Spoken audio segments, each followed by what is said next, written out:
Namaste. I'm Dr. Savitri. How do you prevent and or alleviate suffering? Suffering from physical, mental, emotional pain is because of a shackle that we create as a result of clutching and gripping to the memories.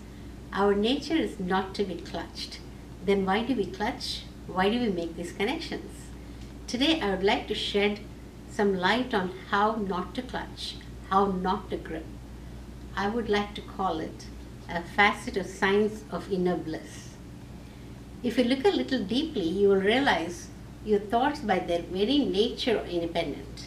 For example, if you see a dog or a cat on the street, suddenly you'll remember a dog or a pet or a cat that you had as a childhood pet. Or maybe your friend had a dog or a cat as a pet and you used to play with the dog or the cat. And then suddenly you remember your teacher, what the teacher used to say, what your interactions with your childhood teacher were. But if you look at it, you will see, look at it logically, you will see that the dog on the street and the teacher are not connected. There is no logical connection at all between the two, but your mind simply flows. Your mind simply flows, and it is an illogical mixture of pain, joy, and many emotions and many other things. Similarly, if you sit down for 10 to 15 minutes and you start jotting down or writing on a piece of paper all the thoughts that cross your mind without editing, without judging, you will see that they're all disconnected, illogical, and unrelated.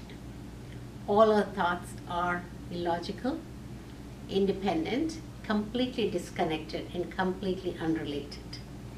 But you cannot live with this natural flow. So what do? You cannot live with this natural flow. You need a clear-cut idea of everything. So what do? You pick up all your thoughts and you connect them the way in which you want. The thinker in us starts attaching emotions to these thoughts and connects these emotionally burdened thoughts. The amygdala is a brain structure that is involved in emotional responses and the formation of emotional memories. Hippocampus is another brain structure responsible for transforming short-term memories into long-term memories and for assigning emotional weight and importance to these stored memories. These emotionally charged and emotionally burdened memories can be recalled at a moment's notice even after a long time has passed. For example, the headache or pain in any part of the body which you might have had 9 years ago, or maybe 7 years ago, maybe 3 years ago, maybe 1 year ago, or maybe last week, or maybe even yesterday. These are all independent experiences that happened in your life. And what do? You put all these independent painful experiences in your mind in one particular area of your mind, and structurally speaking, the amygdala hippocampal unit, just like how you file the things in your life in the external world. And after some time, you start believing that all these experiences are connected. And if you connect all the painful experiences, you create a pain shaft and come to the conclusion, my life is suffering, my life is pain. And you start believing your whole life is a chain of suffering, a long chain of suffering. If you believe something, you will again and again see that in your life.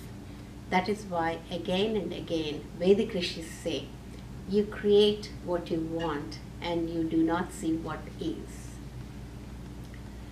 It's like when you start driving a car of a particular kind, suddenly you start seeing the same kind of cars, many of those kind of cars on the road.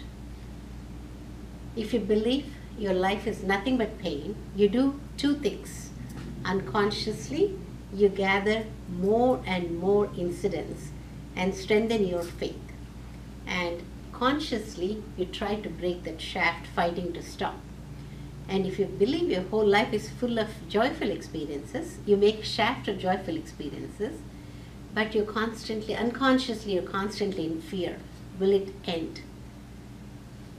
And you're in that fear unconsciously, and consciously you try to prolong or elongate the shaft.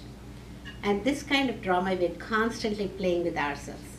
But the big difficulty is that we can neither break the shaft nor elongate it, because the shaft itself does not exist. The shaft does not exist. Just like we organize all the possessions in our external world in our life, so that they don't take up too much space, let us organize our internal world. When any episodes of pain or stress are remembered just as chronological events, they do not take up much space in the mind. They are like the Word documents for the computer. They do not take up much space, they do not drain your energy, they do not make you feel tired.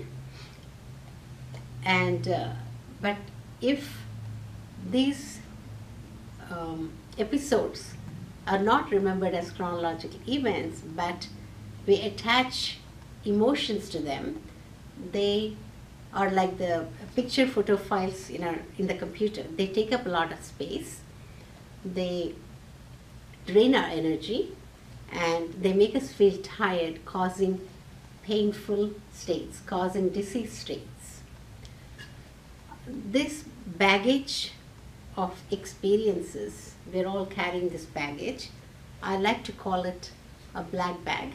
And from that past experiences, we use this information to make projections about what we expect to happen in future.